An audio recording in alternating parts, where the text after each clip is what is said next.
Hello guys, c'est LCL and we back with another vidéo. Finally. Et aujourd'hui, on va vous parler de roulement de tambour. Donc, on va parler aujourd'hui des chrétiens tièdes. Donc, vraiment, Dieu m'a mis ça à cœur, dans le fond, de parler de ça parce que c'est un sujet vraiment important. On se rapproche de la fin des temps et il faut réaliser que oui, c'est bon de se concentrer sur notre relation avec Dieu, c'est bon de focus, dans le fond, sur Dieu, en fait. Mais des fois, on oublie que Jésus revient bientôt et Dieu va vomir les tièdes de sa bouche. Il dit ça dans sa parole. Donc, c'est vraiment important de vraiment se questionner, ok, est-ce que je fais bien les choses? Est-ce que je suis tiède? Est-ce qu'il y a une partie de moi qui est encore dans le monde? Donc, pour commencer, j'aimerais expliquer c'est quoi un chrétien tiède. C'est important de comprendre, en fait.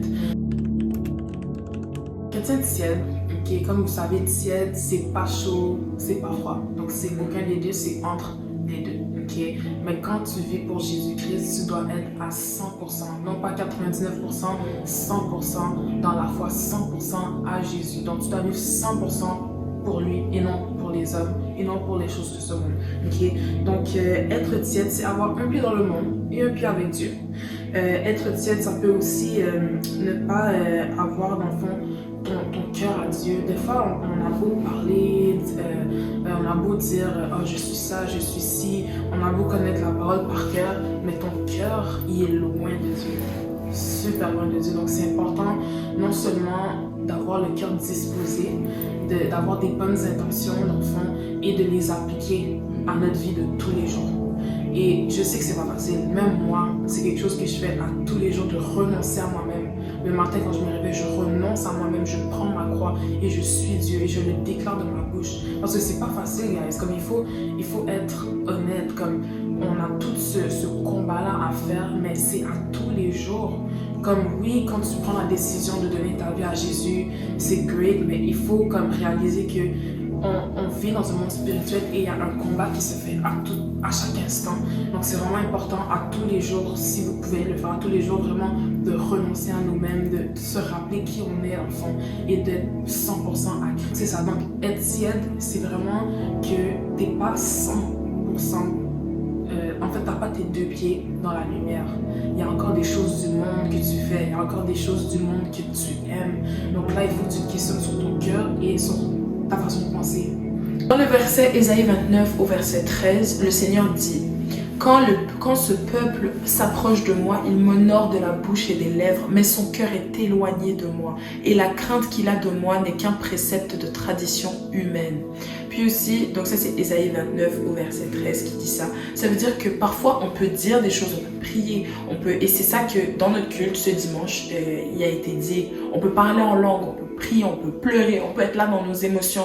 Mais si notre cœur n'est pas à Dieu, on n'est pas agréable à Dieu. Jean 14 au verset 21, celui qui a mes commandements et qui les garde, c'est celui qui m'aime. Et celui qui m'aime sera aimé de mon Père. Je l'aimerai et je me ferai connaître à lui. Ça veut dire que souvent, il y a un manque de transformation et il y a un manque de révélation de Christ. On se sent limité dans notre relation avec Christ. Pourquoi? Parce que nous, on ne garde pas les commandements de Dieu. Vous savez, le péché vient éloigner de Christ. Même si tu as donné ta vie à Jésus-Christ, c'est pas fini. Là. Tu peux pas faire des choses dans le monde. Si je prends un exemple de quand moi j'étais lukewarm, quand j'ai raconté mes témoignages un peu, je sentais vraiment que j'étais loin de Dieu. Je n'avais pas la même vie spirituelle que j'ai là maintenant. C'est sûr que là maintenant je dois faire des efforts, je dois renoncer à ma chair comme elle a dit, tu vois. Mais je dois plus, je vois une différence avec ma relation et ma proximité avec Dieu. Je vois que quand je suis à terre, il me relève. Pourquoi? Parce que le péché, j'ai décidé de le délaisser. Mais quand je vivais ma vie de péché pour plaire aux hommes, puis aussi, faire à ma tête, j'écoutais des musiques mondaines, mais vraiment sur base quotidienne, je voyais vraiment il y avait cette séparation-là et que j'étais un peu loin de Dieu. Puis je voyais que même si je priais, dans ma prière, il y avait quelque chose qui était comme en surface. Donc c'est vraiment ça. Apocalypse 3, versets 15 à 16. Ça dit: je connais tes œuvres, je sais que tu n'es ni froid ni bouillant. Puisses-tu être froid ou bouillant? Ainsi, parce que tu es tiède et que tu es ni froid ni bouillant, je te vomirai de ma bouche. Donc, c'est ça, comme je disais tout à l'heure, écoute, Dieu va nous vomir de notre bouche. Qui veut être vomi de la bouche de Dieu au jour du jugement? Personne. Nobody. Vraiment important de se questionner, est-ce que mon cœur est 100% à Dieu? Et j'ai réalisé que, en parlant de moi-même avant, beaucoup de chrétiens se demandent pourquoi tu fais pas telle chose dans ma vie, pourquoi telle chose n'arrive pas, pourquoi j'ai pas ce déclic. Parce que des fois on voit des gens qui ont des fous témoignages, on est comme pourquoi pas moi, genre, mais est-ce que ton cœur est 100% à Dieu?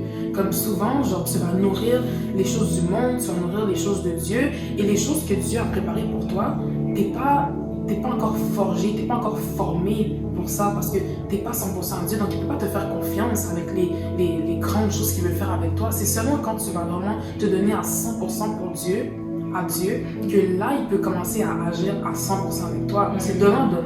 Tu veux nourrir ta chair et nourrir ton esprit seulement les dimanches de temps en temps, mais Dieu il va pas te donner les 100% de ce qu'il y a pour toi. Il faut que tu te donnes à 138%, à 160% pour Dieu, pour qu'il puisse agir, pour qu'il puisse t'utiliser. You have to be a living sacrifice. Genre tu dois être 100% à lui, pas 99.9. Ça je dois te faire comprendre, là, pas 99.9, 100%, c'est important. Et moi, j'ai réalisé que quand j'ai vraiment commencé à me donner à 100% à Dieu, à réellement vivre que pour lui, que c'est là que les choses commencent à avancer. Genre. C'est comme si que quand tu désobéis, dans le fond, ça active des malédictions dans ta vie. Et quand tu marches dans l'obéissance, c'est que des bénédictions qui vont sur toi, comme juste suis ce que Dieu te dit de faire, suis les commandements. Va pas juste à l'église pour aller à l'église, va pas juste à l'église pour dire que ok, je suis allé, I'm good. Non, être chrétien, c'est quelque chose que tu fais à chaque jour, à chaque instant, à chaque minute de ta vie. Tu dois te rappeler qui tu es, tu dois te rappeler que tu es supposé être la lumière dans les ténèbres. Si tu es dans un groupe d'amis, si tu es au travail, si tu es dans le boss et que les gens ne sont pas capables de te différencier des gens qui t'entourent, il y a un problème. Si tu parles comme tes amis, si tu fais les mêmes blagues qu'eux, si tu ris des jokes sales qu'ils font, si tu ris de... si tu es d'accord avec ta manière de penser, tu vois, toutes ces choses-là, il y a un problème. Tu ne peux pas t'appeler chrétien et ressembler aux gens du monde. Parce que Dieu nous a appelés à être la lumière du monde. Et je veux venir avec un verset qui me vient en tête. Matthieu 5, verset 13, nous dit, vous êtes, en fait, c'est Jésus qui parle, il dit, vous êtes le sel de la terre. Mais si le sel perd sa saveur, avec quoi la lui rendra-t-on? Il ne sert plus qu'à être jeté dehors et foulé aux pieds par les hommes. Donc on est l'assaisonnement, on est l'épice qui va rajouter le goût. Comme le sel, c'est la base, tu vois ce que je veux dire. S'il n'y a pas de sel, s'il n'y a pas de sel, comme c'est off, tu comprends? Donc on doit être différent, on doit être la lumière de la terre. Donc il y a aussi un verset qui dit, je pense que c'est dans les alentours. Oui, c'est ça. Vous êtes la lumière du monde. Une ville située sur une montagne ne peut être cachée. Et on n'allume pas une lampe pour la mettre sous le boisseau, mais on la met sur le chandelier et elle éclaire tous ceux qui sont dans la maison. Que votre lumière luise ainsi devant les hommes, afin qu'ils voient vos bonnes œuvres et qu'ils glorifient votre Père qui est dans les cieux. Donc quand tu es chrétien, c'est même pas pour toi, c'est pour les autres. Rendu à un certain point, quand Dieu t'a réellement transformé, quand tu es vraiment passé à travers cette phase-là de crucifier ta chair, de te laisser dans le fond à Dieu et de vivre complètement pour lui, c'est pour les autres que tu vis, c'est pour les autres. Donc quand tu vis, quand tu es chrétien en fait, et que tu vis pour les autres, ben, les gens vont regarder dans ta manière de parler, dans ta manière de faire les choses, dans ta manière de penser, dans ta manière de... En fait, tout ce que tu fais, il y a des gens qui te regardent. Et c'est vraiment important de faire attention à ça. Si tu oses t'appeler un chrétien, va pas faire des choses du monde. Va pas aller au club, va pas boire de l'alcool, va pas fumer et oser t'appeler un chrétien. Ça marche pas. Ça marche pas, guys. Et c'est à cause de ça que beaucoup de gens du monde sont frustrés contre les chrétiens, sont frustrés contre la religion. Ils nous mettent dans le même groupe que toutes les autres religions parce que on respecte pas nos paroles, on respecte pas ce qu'on dit qu'on est en fait. Et c'est pas ça que Dieu dit dans la Bible par rapport aux chrétiens. de vivre comme les gens du monde. On doit se différencier des gens du monde. Donc vraiment, posez-vous cette question-là. Est-ce que je suis différente des gens du monde? Et qu'est-ce que ma chair, en fait, qu'est-ce que je nourris présentement qui fait en sorte que je suis lukewarm, que je reste dans le fond dans le monde? Ça peut être une relation, ça peut être un idole. Un idole, c'est quelque chose que tu mets avant Dieu. Ça peut être une amitié, ça peut être ton phone, ça peut être les réseaux sociaux, ça peut être ton travail, ça peut être une opportunité qui s'est ouverte à toi, ça peut être le mariage. Donc quand tu vois quelque chose vraiment plus haut que Dieu, quand tu accordes plus d'importance à quelque chose qu'à Dieu, c'est là qu'il faut que tu fasses attention et que tu redonnes à Dieu sa place dans ta vie. Parce qu'il ne faut pas oublier que quand tu mets Dieu en premier dans ta vie, le reste vient. Parce que Dieu, il pourvoit pour ses enfants. Et il dit dans sa parole que celui qui me reconnaît dans toutes ses voies, j'aplanirai ses sentiers. Donc, tu n'as pas besoin de t'inquiéter pour l'argent, tu n'as pas besoin de t'inquiéter pour qui tu vas marier plus tard, pour tous les problèmes que tu peux faire face. Si Dieu n'est pas en première position dans ta vie, tu as le droit de t'inquiéter. Il faut ça que je te donne. Like, inquiète-toi bien comme il faut. Mais si Dieu est en première position dans ta vie, comme, why would you worry? Like, pourquoi tu t'inquiéterais? Comme Dieu, il dit, les promesses que Dieu nous fait, like, Dieu n'est pas un menteur. Okay? Dieu n'est pas un menteur. Il pourvoit pour ses enfants. Alors, si tu sais qu'il est en première position dans ta vie et que comme tu fais bien les choses, inquiète-toi pas. Tu as dit sincèrement, on est le sel de la terre. Avec quoi là le rendra-t-on s'il perd de sa saveur? Dans le sens parce que comme elle a dit, c'est vraiment le sel, c'est ce qui donne la saveur. Dans le sens parce que c'est même plus que qu'est-ce qui donne la saveur. Si tu as un plat, tu peux mettre toutes les épices que tu veux. Si tu n'as pas de sel, tu n'as pas de goût en fait. T'as pas de goût dans ton plat. Ça veut dire que de prendre conscience, et même moi ça m'ouvre les yeux, vraiment c'est vraiment comme on vous parle à vous, mais moi je suis édifiée de qu'est-ce qu'elle dit parce que je sais que c'est l'Esprit de Dieu qui parle au travers d'elle. Puis moi aussi ça m'apprend à comme vraiment plus, parce que je faisais déjà mes plus en toute honnêteté, à plus transparaître cette lumière que Christ a mis à l'intérieur de moi. Pourquoi? Parce qu'on est vraiment, c'est plus nous qui vivons. On vit pour Christ. Et souvent, moi, je trouve que dans la génération dans laquelle nous sommes, puis tu renchériras là-dessus si tu veux, mais dans la génération dans laquelle on est, c'est juste, on est chrétien, c'est bon. Moi, je focus juste sur ma relation avec Christ, that's it. Mais en fait, chrétien, c'est l'appellation des gens qui ne sont pas chrétiens qui nous ont donné. Mais à la base, là, c'est disciples de Jésus-Christ. Le mot chrétien n'est pas mal en soi, mais c'est juste qu'à la base, bibliquement parlant, la première fois qu'on nous a appelés chrétiens, c'était les gens qui voyaient les disciples de Jésus-Christ agir et qui là les ont appelés chrétiens. Mais sinon, nous, on est supposés être des disciples. Et des disciples de Jésus-Christ, c'est pour marcher pour lui en fait. Que tout ce que vous mangez, que vous buviez, que tout soit fait pour ma gloire. Soit donc que vous mangez, soit que vous buviez, soit que vous fassiez quelque chose, faites tout pour la gloire de Dieu. Ça veut dire que tout chez toi doit être pour la gloire de Dieu. Moi, ce que j'aime faire à certains moments, c'est me demander où est-ce que je peux glorifier Dieu. Dans mes projets, est-ce que ces projets-là que j'ai dans mon cœur, ça va glorifier Dieu? D'accord, mais si je fais ça, genre, est-ce que ça va glorifier Dieu? On va dire, je prends un exemple, j'aime les mannequins. En quoi ça va glorifier Dieu? Je sais que dans cette industrie, il y a des gens qui sont brisés. Dans cette industrie, il y a des gens qui ils sont là-bas pour se créer une forme d'estime d'eux, vous savez. Donc moi, je vois, il faut regarder au long terme. Maintenant, il faut plus se voir comme étant des gens qui marchons juste pour notre propre vie, de façon un peu égoïste, mais on doit se voir vraiment comme œuvrant pour Christ en toutes choses. Comme étant, c'est plus nous en fait, c'est plus nous, c'est plus Léna, c'est plus Shaili, mais c'est vraiment Christ qui doit agir pour toucher un maximum, pour faire de toutes les nations des disciples, parce que c'est ça notre mandat premier en tant que chrétien en fait. Et vraiment, exactement, et c'est vraiment, comme je disais tout à l'heure, moi, quelque chose que je dis le matin, je renonce à moi-même. Et comme tu dis dans la parole, la vie et la mort sont au pouvoir de la langue. Donc quand tu déclares des choses comme ça, ça t'aide à réellement le vivre. Donc moi, je vous conseille réellement de déclarer, je renonce à moi-même, je renonce. Moi, je dis carrément, je renonce à Shaili, je renonce au désir de ma chair. Que mes désirs se transforment en les désirs que Dieu a pour moi. Que les plans de Dieu s'accomplissent dans ma vie et non les plans que moi je veux. Non pas ma volonté, mais ta volonté, Seigneur. Que ta volonté soit faite dans ma vie. et non la volonté j'ai pas de nègre là, je prends ça comme exemple, et non pas la volonté de mon nègre, non pas la volonté de whatever tel ami, non pas la volonté de mes parents, non pas la volonté de mon pasteur, ta volonté Seigneur, que ta volonté soit faite dans ma vie. Donc c'est vraiment important de répéter certaines choses comme ça, tu le réalises.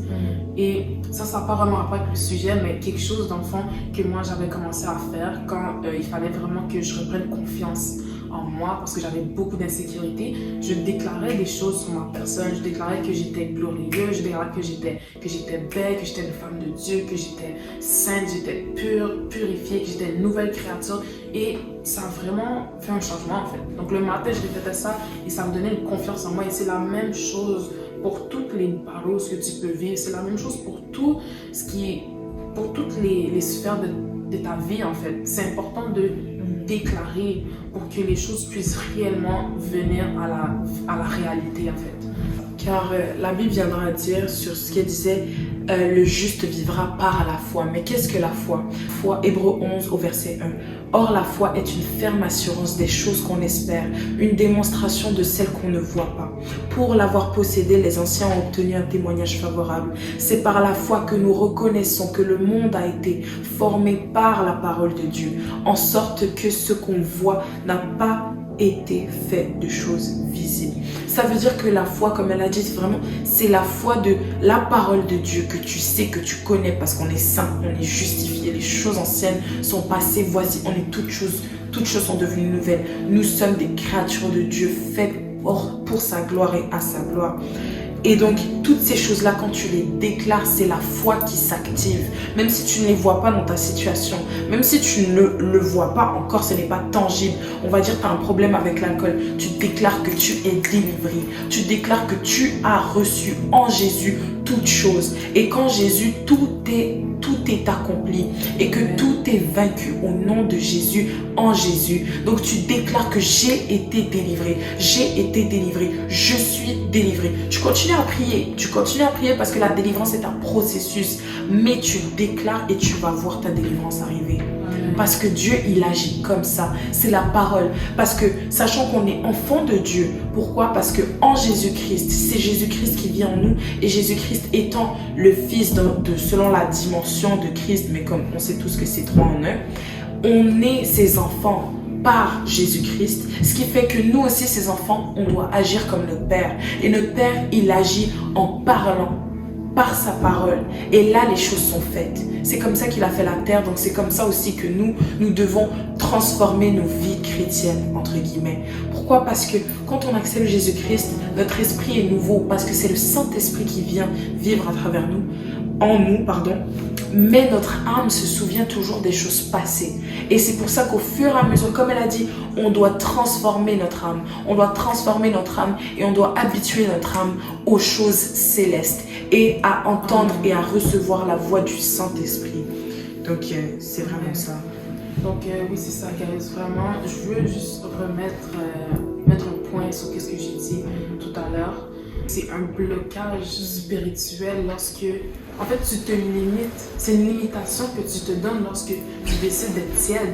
Il y a tellement des grandes choses que Dieu veut faire avec toi, mais juste le fait que tu es tiède, il peut rien faire, il doit attendre.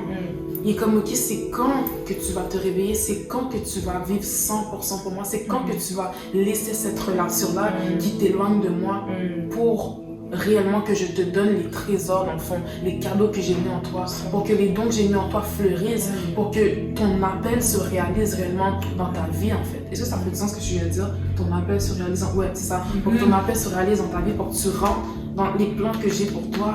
Il y a tant après toi, il y a tant comme Dieu, il y a tant juste après toi. Il cogne à la porte du cœur de chaque personne. C'est toi qui dois ouvrir.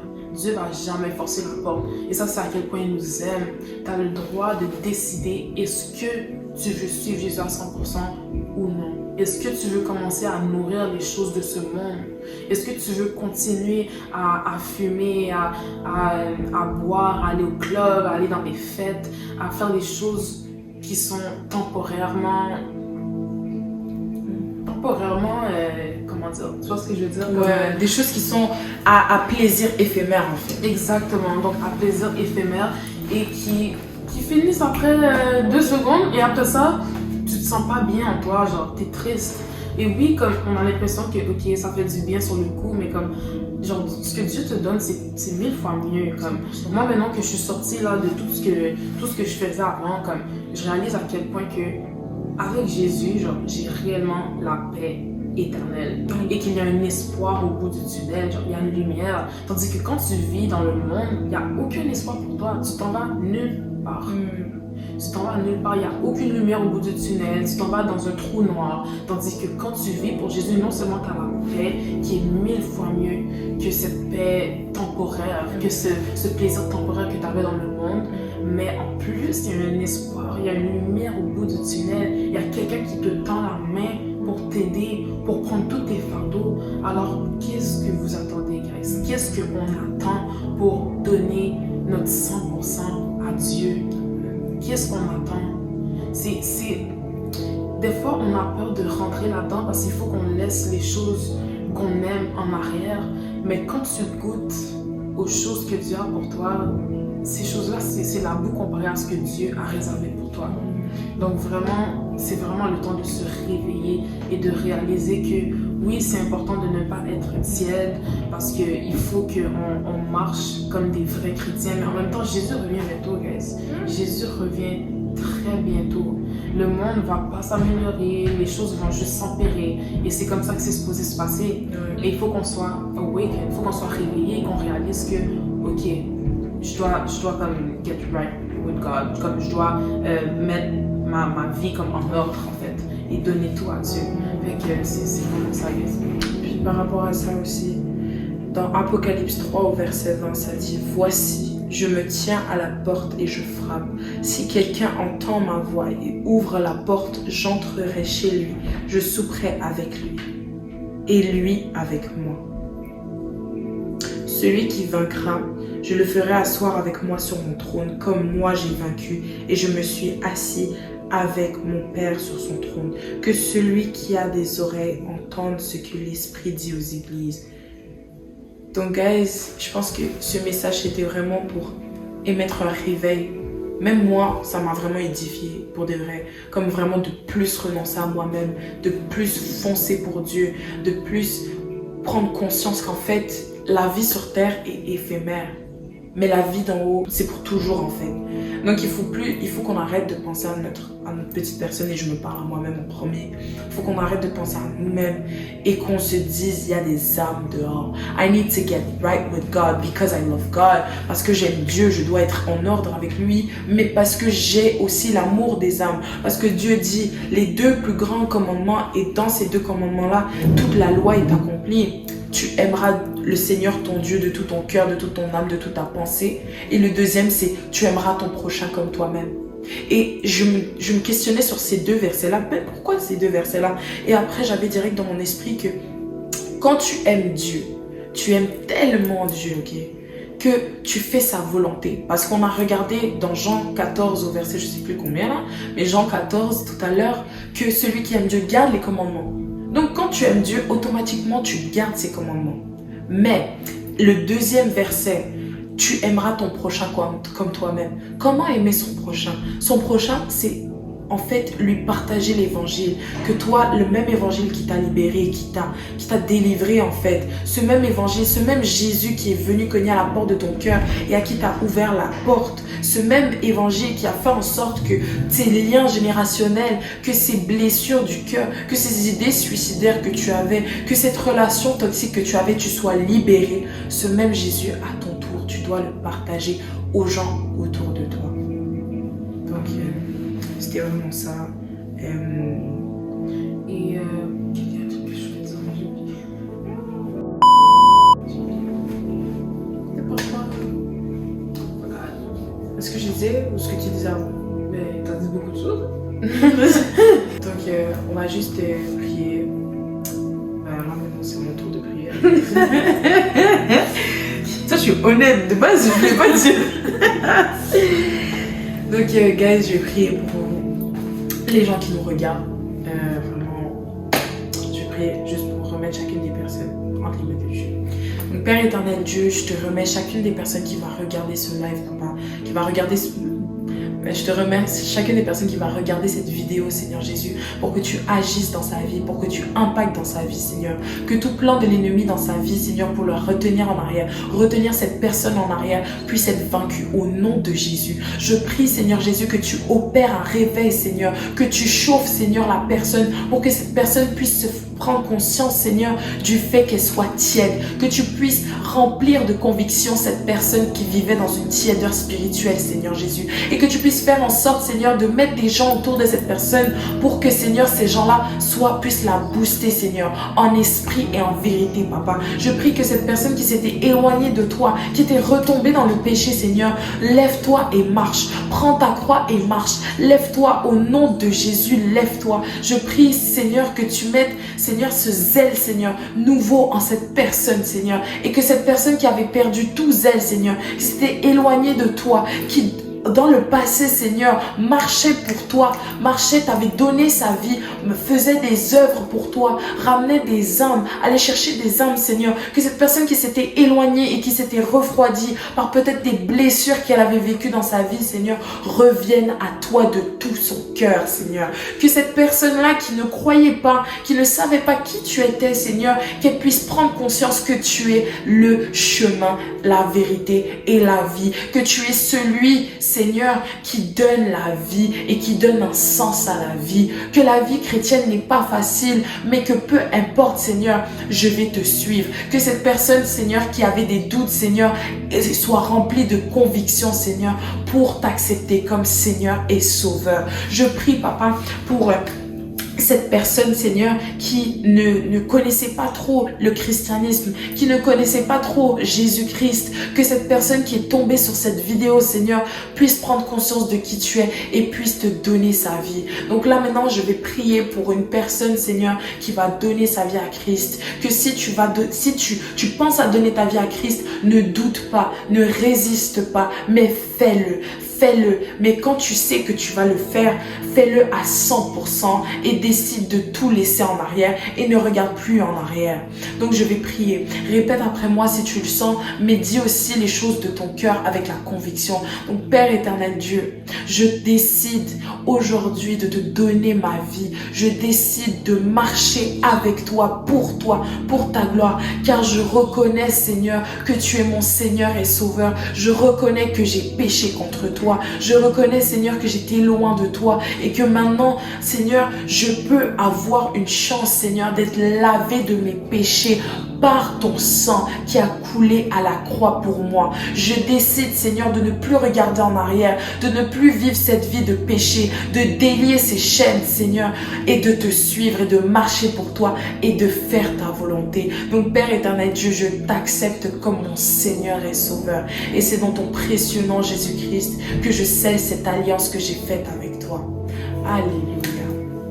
Amen. Amen. Donc si tu as donné ta vie à Christ au travers de cette vidéo, gloire à Jésus-Christ. Ce n'est ni Shailene ni moi qui avons parlé, mais c'est vraiment le Saint-Esprit dans ce lieu, dans cet instant, qui a parlé. Et si vraiment tu t'es nouvellement à Christ, nous allons te mettre en description notre église, mais sinon cherche une église, c'est important, c'est la prochaine étape. Tu n'as pas d'église, cherche une église, une assemblée, tu pries pour demander la conviction à Dieu que ce soit ton église, mais tu cherches une église, encadre-toi, entoure-toi, parce que quand tu as donné ta vie à Christ, le diable il n'est pas content. Ça veut dire qu'il faut vraiment que tu t'imprègnes de gens chrétiens autour de toi, que tu sois radical. Ce n'est plus un temps pour être fébrile, être penché d'un côté ou de l'autre, mais c'est un temps vraiment pour être radical, parce que le diable est à tes trousses maintenant. Ce n'est pas pour te faire peur, mais sache que oui, le diable est à tes trousses, mais le Dieu tout-puissant que tu as accepté aujourd'hui, lui est encore plus grand, 1000 fois plus rempli de... C'est ça, merci, puissant que le diable. C'est l'autorité suprême. So you don't have to worry. Amen. Donc, sincèrement, entoure-toi et perds pas ce zèle, perds pas ce feu, parce que Jésus-Christ vit en toi présent. Amen. Donc, abonnez-vous à la chaîne, partagez. Ouais.